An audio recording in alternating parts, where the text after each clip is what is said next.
시끌벅적한 물류 창고에서 한국인 여성과 미국인 남성이 무언가 이야기하고 있습니다. 흥분한 미국 남성의 목소리가 점점 커지는데요. 그에 반해 한국인 여성은 너무나 놀랍게도 감정 변화 없이 차분하게 말하고 있습니다. 대체 무슨 일이 있었던 걸까요? 오늘 사연 시작해보겠습니다. 안녕하세요. 제 이름은 크리스티나입니다. 미국 캘리포니아에 살고 있는 29살 직장인으로 어릴 때부터 돈을 빨리 벌어 독립을 하고 싶어서 친구들에 비해 조금 빨리 사회생활을 시작하였고 많지 않은 급여지만 그래도 차곡차곡 모아서 알뜰하게 살고 있어요. 또 혼자 살다 보니 생활비도 만만치 않아서 밖에 나가 놀기보다는 돈을 아끼며 혼자 집에서 드라마를 자주 보고 있죠. 요즘은 또 한국 드라마가 대세잖아요. 넷플릭스로 드라마 하나 보면 다음이 궁금해서 끊을 수가 없더라고요. 그렇게 드라마를 보면서 소소하게 하루를 보내고 있지요. 그래도 이제는 점점 혼자 사는 생활이 익숙해지면서 부모님한테 손 벌리지 않고 버티며 지금까지 잘 살고 있다는 생각에 제 자신이 뿌듯하기도 하더라고요. 제가 다니는 회사는 캘리포니아 폰타나에 있는 물류센터인데요. 저는 거기서 회계 및 직원 매니지먼트를 담당하고 있어요. 신입사원이 들어오면 회사 시스템에 관해서 설명을 해주고 간략한 안전교육도 하며 직원들 급여나 근무 시간들을 체크하는 일을 하고 있죠. 회사 다닌 지는 4년 차로 물류센터에서 일하는 직원들은 보통 1, 2년 다니면 오래 다니는 편인데 저는 어느새 4년 차가 되었지요. 물류센터 창고에서 분류 작업을 하는 직원들은 노동의 강도가 센 편이라 웬만한 사람 아니면 버티기 쉽지 않아요. 그러다 보니 퇴사도 많이 하고 또 새로운 직원들이 입사도 많이 하여 직원들 매니지먼트를 담당하고 있는 저로서는 매일매일을 정신없이 바쁘게 일하고 있어요. 요즘 현장에 물류센터 로봇도 많이 도입이 되었지만 로봇도 결국 사람이 만들어 사람이 작동시키다 보니 아직까진 사람의 손을 필요로 하는 부분이 있더라고요. 사람이 세세한 분류 작업을 하여 로봇에게 주면 로봇은 그걸 정해진 위치에 가져다 놓지요. 반대로 로봇이 분류를 하여 사람에게 주면 사람이 처리하기도 해요. 이처럼 로봇만 있으면 다 될 것 같지만 사람이 같이 해주어야 더 효율적이더라고요. 로봇이 작업하기 수월하게 하기 위해 밑작업하며 물건 관리를 하고 있는 사람 중에는 제 남자친구도 있는데요. 혼자 살다 보니 외로움을 종종 느끼다가 힘든 일도 성실하게 하는 아주 듬직한 남자친구가 생겼죠. 우리는 사내 커플로 저희 회사가 캘리포니아에서도 위치가 외곽에 있다 보니 출퇴근할 때 통근버스를 같이 타면서 자연스럽게 친해지고 가까워지며 연애한 지 3개월 차가 된 풋풋한 커플이지요. 사실 연애 3개월 차라고는 하지만 데이트도 몇 번 못 해봤어요. 일단 남자친구는 퇴근 후에는 피곤해서 집에 가자마자 녹초가 되어 쓰러지고 저는 주말에 집에서 드라마 보면서 쉬는 걸 좋아하고요. 그렇다 보니 한번 데이트하려면 큰 맘 먹고 해야겠더라고요. 그래서 우리는 회사 점심시간에 밥을 같이 먹거나 잠시 쉬는 타임에 가서 얼굴 보기도 하며 그렇게 데이트 아닌 데이트를 하고 있지요. 남자친구의 듬직한 어깨와 성실함이 정말 매력적이라 제가 푹 빠져 있고요. 하지만 요즘 회사에서 제 업무가 많이 늘었어요. 최근 신입 직원들이 많이 들어오면서 한데 모아 입사 교육을 간단히 하게 되었는데요. 원래는 이 교육 업무를 제가 하는 게 아니라 제 선임이 하는 건데 요즘 일 많다고 투덜거리며 저한테 넘기더라고요. 프로페셔널한 교육은 아니지만 그래도 본인 할 일인데 저한테 하라고 하는 거예요. 자기가 제 일을 더 처리해주고 있다면서 교육 업무는 저보고 하라고 하더라고요. 제 업무 어떤 걸 더 처리해주는지는 모르겠는데 계속 싫다고 하면 저만 피곤해질 것 같아서 간단한 교육이니 그냥 제가 하게 되었어요. 제 선임은 멕시코인인데요. 굉장히 비만인 뚱보 아줌마예요. 전화통화도 굉장히 큰 소리로 하고요. 개인 전화도 사무실에서 시끄럽게 오랫동안 해요. 또 다혈질이라 바쁜 상황이 되면 저한테 짜증도 많이 내는 건 기본이고 점심시간에도 식당을 가지 않고 매번 자리에서 그대로 식사를 하는데요. 타코를 굉장히 맵게 해서 자주 먹어요. 그러다 보니 사무실에 타코 냄새가 진동을 하죠.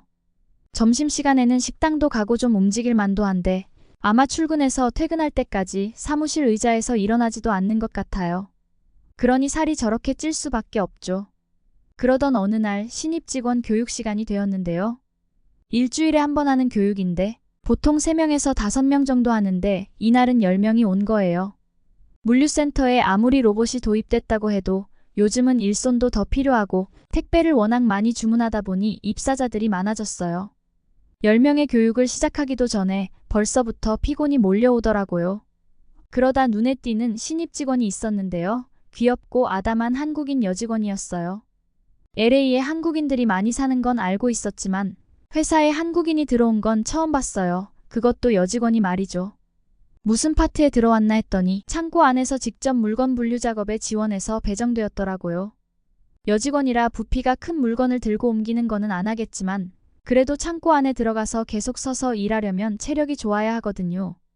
여직원도 간혹 있기는 한데 아담한 여직원이 지원했길래 오래 못 버티겠구나 했어요.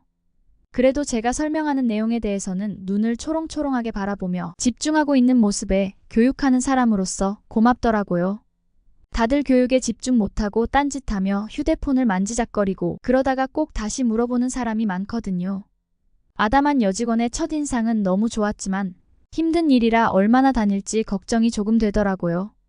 그렇게 며칠 후 제 멕시코 선임이 굉장히 화가 나서 사무실에 고성을 지르며 들어오는 거예요. 무슨 일인가 했는데 창고 직원들이 일을 잘 안 한다는 거예요. 자꾸 잔소리하게 모여서 떠들기만 하고 일을 빨리 안 한다는 거죠. 저는 속으로 본인도 그렇게 일을 안 하면서 왜 저러지 싶었어요. 그러면서 선임은 저보고 직원들한테 브레이크 타임에도 각자 정해진 위치에서 쉬라고 전달하라는 거죠. 아니, 쉴 때는 좀 편하게 쉬면 안 되나요? 그리고 이런 이야기는 왜 저보고 말하라 하는 걸까요? 그래도 사회생활을 해야 하니 시키는 건 해야겠죠. 분류 작업을 하는 파트 쪽으로 가보았어요. 진짜 직원들이 모여서 떠들고 있더라고요. 그런데 자세히 보니 한국인과 중국인들끼리만 모여서 무언가를 심각하게 이야기하고 있었어요. 저는 순간 동양인이라고 자기들끼리 모여있나 싶어서 가서 이야기를 해주었어요. 우리 선임이 이렇게 모여있는 걸 싫어하니 각자 정해진 위치에서 쉬고 또 계속 이렇게 모여있으면 페널티를 부과할 수도 있다고 말해주었죠. 그렇게 선임의 의견을 전달하고 돌아서는데 한국인 직원이 말을 걸더라고요. 동양인들은 간단한 의사소통만 할 정도로 영어를 하는데 이 직원은 유창하게 영어로 말하더라고요. 한국인 직원은 제게 미안하다고 사과를 했어요. 그러면서 하는 말이 본인은 쉬는 시간에 자리를 지키며 쉬고 있었는데 중국인 직원들이 몰려와서 그만 쉬고 일을 하라고 했다며 굉장히 억울해하더라고요. 이게 무슨 소리인가 싶어서 계속 들어봤죠. 중국인들이 인상을 쓰며 찾아와서는 왜 자꾸 쉬냐고 쉬지 말고 일을 하라고 했다는 거예요. 한국인 네가 쉬는 바람에 우리가 같이 욕먹는다고 하면서 말이죠. 하지만 본인은 할당된 업무를 다 했기 때문에 다음 분류 작업에 들어가기 전까지 쉬는 거는 괜찮은 거 아니냐고 저에게 반대로 묻더라고요. 당연한 거를 왜 묻나 싶었지만 일단 저의 멕시코 선임이 굉장히 다혈질이라 너희들이 모여있는 거 자체를 싫어하니 주의를 해달라고 전달하고 돌아왔어요. 항상 궁금해하던 한국인 직원과 처음 대화를 해보니 생각보다 영어도 잘하고 저랑 비슷한 또래 같은데 굉장히 스마트하다는 느낌을 받았어요. 제가 한국 드라마에 빠져 있어서 그런가 뭔지 모를 친숙함이 동양인에게서 느껴지더라고요. 또 왠지 친해질 수도 있을 것 같은 느낌도 들었고요. 그날 저녁 오랜만에 남자친구와 데이트를 하게 되었어요. 항상 일에만 매달려 정신없이 사느라 단둘이 밥 한 번 같이 먹기도 쉽지 않은데 어쩐 일인지 남자친구가 먼저 밥 먹자고 하더라고요. 우리는 식사하면서 요즘 근황도 물으며 회사 선임들 뒷담화도 하다가 한국인 직원 이야기가 나왔어요. 내 멕시코 선임이 동양인들을 너무 싫어해서 골치가 아프다고 했더니 남자친구는 깜짝 놀라는 거예요. 그러면서 한국인 직원에 대한 이야기를 술술 시작하더라고요. 나이는 저와 동갑이고 한국인의 특성상 빨리빨리 처리하는 습관이 있어서 무슨 일이든 후다닥 해버리고 물건들도 굉장히 깔끔하게 정리하고 문제가 생겨도 당황하지 않고 뚝딱 해결한다고 하더라고요. 들어온 지는 얼마 되지도 않았는데 벌써 주변에서 무슨 일이 생기면 다 한국인 직원에게 가서 물어본다는 거예요. 제 남자친구는 무슨 한국인 직원의 대변인인가 싶을 정도로 한국인 직원에 대해 이야기를 너무 많이 해서 듣자 하니 기분이 나쁘더라고요. 더 이상 듣고 싶지 않다고 자리를 뜨고 금방 집에 돌아와 버렸어요. 제가 남자친구와 데이트를 하는 건지 한국인 직원 이야기를 들으러 간 건지 속상하더라고요. 그리고 다음날 회사에서 멕시코 선임은 언제나 그랬듯 또 화를 잔뜩 내고 있었죠. 한국인 직원 주변에 또 사람들이 모여서 일을 안 한다고 이번에는 한국인에게 페널티를 부여해야겠다면서 흥분해 있었어요. 그리고서는 저보고 가서 페널티를 부여할 거라며 말하고 오라는 거예요. 이런 불편한 거는 왜 항상 저를 시키냐고요. 페널티 받으면 급여가 일정 비율 삭감되는 건데 정말 심한 상황 아니면 웬만해선 페널티를 부여하진 않죠. 아무튼 고래고래 소리 지르는 선임 때문에 일단 저는 브레이크 타임에 한국인 직원을 찾아갔어요. 아니나 다를까 또 한국인 직원 주변으로 모여 있더라고요. 이번에는 중국인을 포함해서 미국인들도 모여 있고 제 남자친구도 같이 있었어요. 저는 일단 다 흩어지라고 선임이 화가 나서 페널티를 부여하려고 한다고 말하고 한국인 직원에게 커피 한잔 하자며 불러냈지요. 그러고서는 제 선임 이야기를 하며 너에게 페널티를 줘야 할 것 같다고 설명을 하는데 갑자기 한국인 직원이 속상해하며 억울함을 호소하는 거예요. 자기는 다른 직원들이 어떻게 일하는지 물어보는 거에 대답만 해줬을 뿐이고 일하는 방법에 대해 설명을 해준 게 전부이지 다들 모이게 해서 분위기를 흐리게 하려는 건 아니라고 굉장히 억울해하더라고요. 일을 빨리 정리해서 일 효율을 늘리고 일하기 편하게 세팅해두고 일 끝나면 빨리 쉬었던 거 밖에 없다면서 페널티를 취소해줄 것을 부탁하더라고요. 그러면서 자신의 방식에 대해 설명을 해주는데 제가 듣는데도 신선했어요. 자기의 동선을 줄이고 일할 때 필요한 물건들을 모두 손이 닿는 곳에 놓고 장비도 쉽게 꺼낼 수 있는 위치에 세팅해 놓더라고요. 그렇게 하니 다른 직원들은 모두 느릿느릿하는 것처럼 느껴지는 반면 이 친구는 업무 처리 속도도 빠르고 깔끔하게 일하는 느낌이었어요. 또한 이 직원은 업무를 먼저 처리한다는 거예요.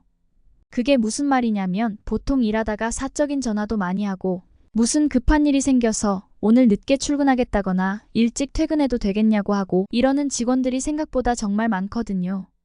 하지만 본인은 일에만 집중해서 남들보다 빨리 처리했기 때문에 여유가 생긴 것일 뿐이라고 하더라고요.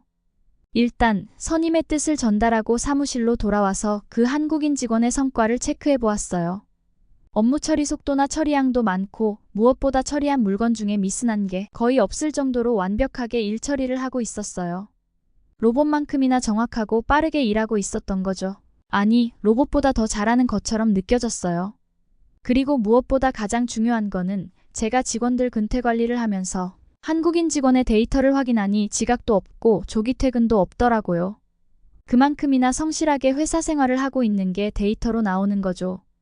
한국에서 온 친구의 정체가 의심스러울 정도로 더욱 궁금해졌어요.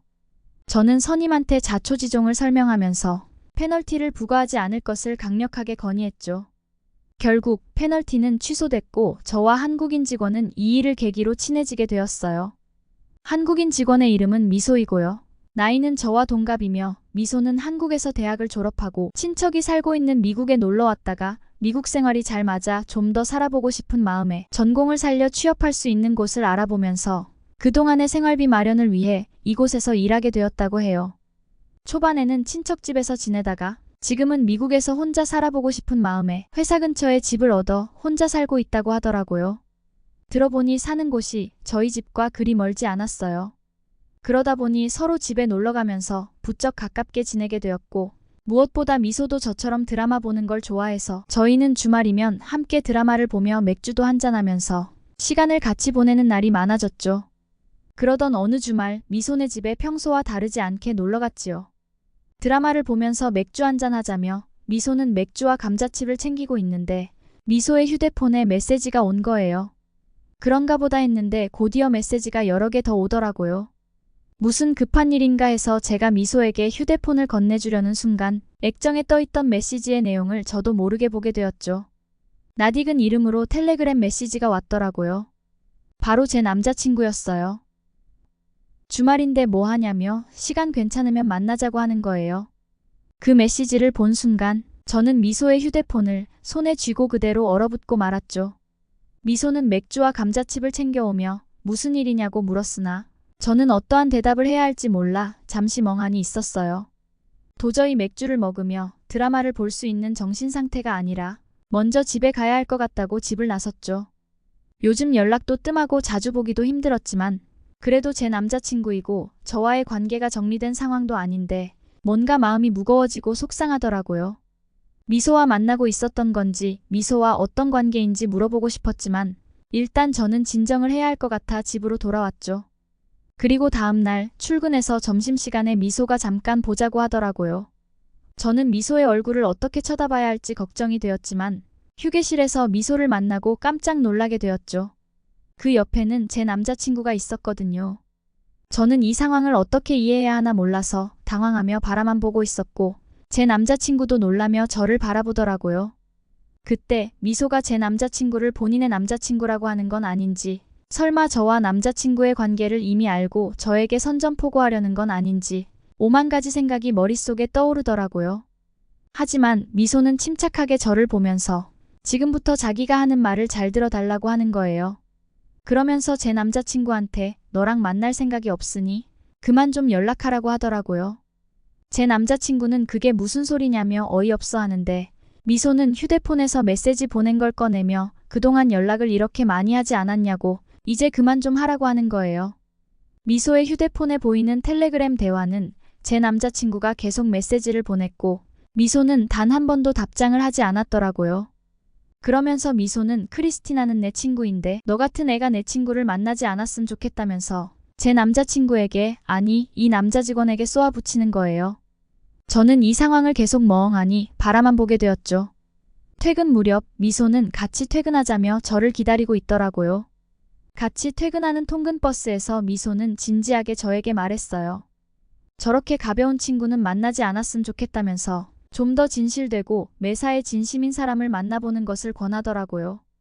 그때 저는 미소에게서 뭔가 엄마 같은 따뜻함을 느꼈고 미소는 정말 믿을 수 있는 친구라는 생각에 의지가 되고 든든하다는 생각이 들었어요.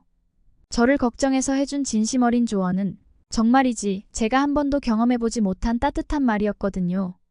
저는 미소에게 굳이 신경 쓰지 않아도 될 일인데 3자 대면까지 하면서 나를 위해 왜 이렇게까지 신경을 써줬는지 물었죠. 그러자 미소는 웃으며 친구끼리는 이래야 하는 거 아니냐며 친구끼리는 의리가 있고 정이라는 게 있는 거라고 하더라고요. 한국인의 정이라고 하는데 저는 정확히 이해할 수 없는 단어이고 알지 못하는 감정이었어요. 맞는지 모르겠는데 가족처럼 저를 진심으로 생각해주고 무엇보다 의리 있고 진심으로 대하는 모습에서 이런 걸 말하는 건가 싶으며 이게 바로 한국인의 진짜 매력이 아닐까 싶더라고요. 그 사건이 있고 나서 미소와 저는 한층 더 가깝게 지내게 되었어요. 같이 출근하고 같이 퇴근하며 단짝 친구로 계속 붙어 다니게 되었고 저는 가까이에서 미소의 일하는 방식과 생활 습관들을 보고 점점 그대로 따라하게 되면서 제 업무에도 적용하게 되었어요. 일단 책상을 깔끔하게 정리하고 제가 항상 쓰는 계산기를 좌측, 펜들을 우측에 배치하고 활동 동선도 최대한 짧게 조정하며 일에 집중할 수 있는 환경을 만들었죠.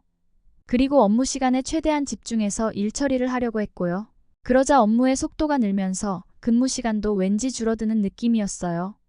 업무 시간에 업무를 다 처리하고 짜투리 시간에는 개인적인 일도 할 수 있을 정도로 여유가 생겼고 무엇보다 멕시코 선임 아줌마가 저한테 업무 관련해서는 아무 말도 하지 않아서 너무너무 좋더라고요. 게다가 멕시코 선임은 미소의 성과를 확인하고 이제는 직원들에게 미소의 일하는 방식을 보고 배울 것을 푸시하고 있어요. 정말이지 회사에 선한 영향력을 발휘하는 미소는 회사에서 유명한 능력자가 되었고요. 남녀 가릴 거 없이 쉬는 시간에 와서 다들 한 번씩은 미소를 보고 가더라고요. 하지만 미소는 조만간 회사를 그만둘 예정이에요. 잠시 생활비도 벌면서 경험을 쌓기 위해 일했던 거라 오래 일할 계획은 아니었죠. 대신 본인이 원하는 회사에 취업을 하기 위해 준비를 한다고 해요. 미소 없는 회사는 상상하기 힘들고 미소가 없다면 저는 너무 외로울 것 같아요. 그래도 미소에게 어깨 넘어 배운 것들이 앞으로 회사 생활하는데 큰 힘이 될 것이라 믿어요. 여러분도 가장 믿을 만한 사람이 있나요?